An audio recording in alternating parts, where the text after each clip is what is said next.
नमस्कार मंडळी, मी मंगला रुद्राक्षवार. माझ्या किचनमध्ये आपले खूप खूप स्वागत. आज मी तुम्हाला एका अतिशय खास रेसिपीची माहिती देणार आहे. वर्षभर टिकणारं आंबट गोड तिखट आवळ्याचं लोणचं. ही रेसिपी मी अनेक वर्षापासून करत आहे. घरात सगळ्यांनाच खूप आवडते. विशेष म्हणजे हे लोणचं तेलाशिवाय तयार होते आणि खूप जास्त दिवस टिकते. विनेगर तेलाचा वापर न करता लोणचं कसं टिकवायचं हे बघण्यासाठी व्हिडिओ पूर्ण बघा. चला तर मग अगदी सोप्या पद्धतीने हे स्वादिष्ट लोणचं कसं करायचं हे पाहूया. यासाठी आवळे डाग न पडलेले मोठे मोठे घ्यायचे. आवळे मी 15 मिनटं पाण्यात ठेवले होते. पाण्यातून काढून कोरडे पुसून घ्यायचे.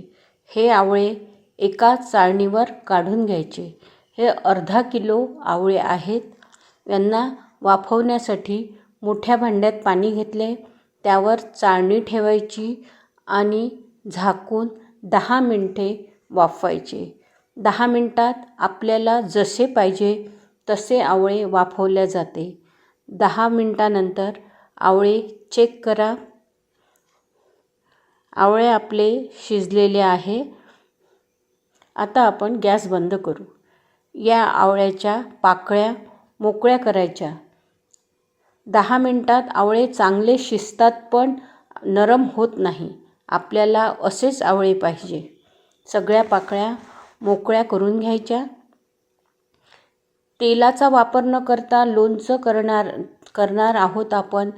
त्यासाठी कढईमध्ये हे सगळे आवळे घालून घ्यायचे. हे अर्धा किलो आवळे आहे.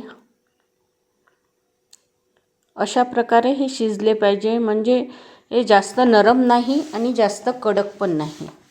हे कढईमध्ये घालून घेऊ. अर्धा किलो आवळ्याला अर्धा किलो गूळ चिरून घ्यायचा, म्हणजे लवकर मिक्स होतो.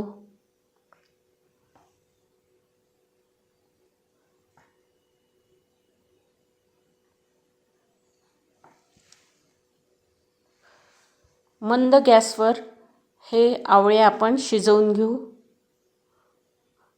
5 मिनिटामध्ये हे आपल्या याचा पाक होतो गुळाचा. मंद गॅसवर झाकण ठेवून शिजवून घेऊ, म्हणजे गूळ लवकर विरघळेल.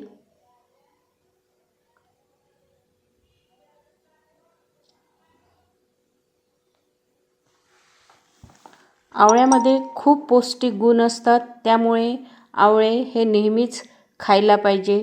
पण वर्षातून एका सीझनमध्येच आवळे येतात. जेव्हा आवळे येतात तेव्हा त्याचे जे प्रिझर्व करू शकतो आपण तसे करून ठेवा, म्हणजे वर्षभर आपल्याला आवळं खाता येईल. गूळ लवकरच विरघळला आहे. हे लोणचं तर आहेच, पण चवीला मोर आवळ्यासारखे लागते. यामध्ये आपण तिखट निमसट घालू. मीठ 1 टेबलस्पून, पाव टेबलस्पून निमसट घातले आपण. काळं मीठ अर्धा टेबलस्पून. तिखट 1 टेबलस्पून. जिऱ्याची पूड 1 टेबलस्पून. हळद अर्धा चमचा. घरी बनवलेल्या लोणच्याचा मसाला माझ्या चॅनलवर याची लिंक आहे. 1 चमचा जायफळ वेलची पूड मिक्स करून घ्यायची. या जायफळ वेलची पूडची चव खूप छान लागते.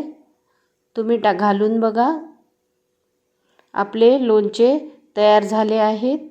पाक बघा, एकतारी पाक तयार होतो. हे लोणचं कोरड्या भरणीमध्ये भरून ठेवा. उन्हामध्ये भरणी वाळवून घ्या किंवा मायक्रोवेव्हमध्ये 1 मिनटं फिरवून घ्या. हे बघा, याचा पाक झाला आहे. मित्रांनो, आंबट गोड तिखट चवीचे आवळ्याचे लोणचे तयार आहे. ही रेसिपी तुम्हाला नक्कीच आवडली असेल अशी आशा करते.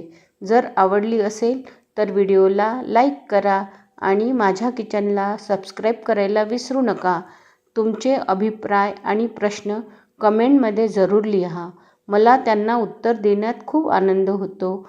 पुन्हा भेटूया एका नवीन आणि छान रेसिपीसोबत. तोपर्यंत आनंदात राहा आणि काहीतरी नवीन शिक